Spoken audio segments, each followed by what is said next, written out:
Vous savez, les renseignements américains prévenaient avant le 24 février de l'imminence d'une guerre.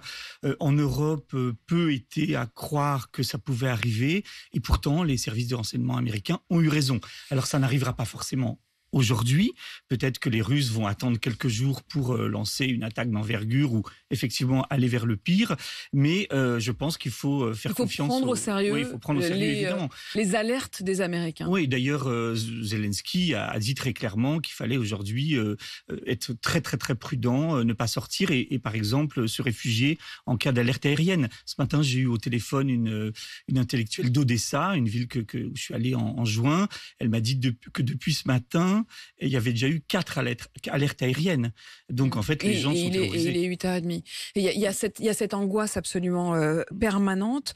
Est-ce que on peut encore se dire aujourd'hui, vous qui avez étudié le personnage de Poutine et qui observez cette guerre depuis le début, qui vous êtes encore rendu en Ukraine, vous le disiez juste avant l'été, est-ce qu'on peut continuer à se dire Vladimir Poutine est capable de tout?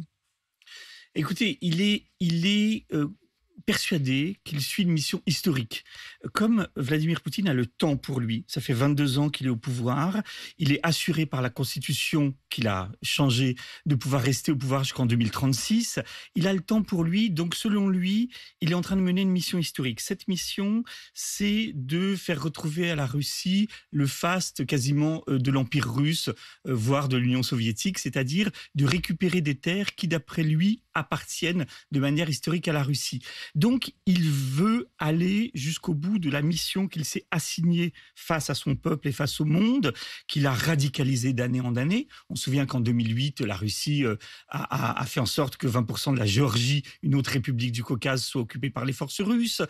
Il a annexé la Crimée en 2014. Il a lancé cette guerre dans le Donbass en 2014. Donc, Vladimir Poutine continue dans une escalade qui dure depuis plusieurs années, depuis, je pense, au moins 12 ans, et il ne veut pas s'arrêter.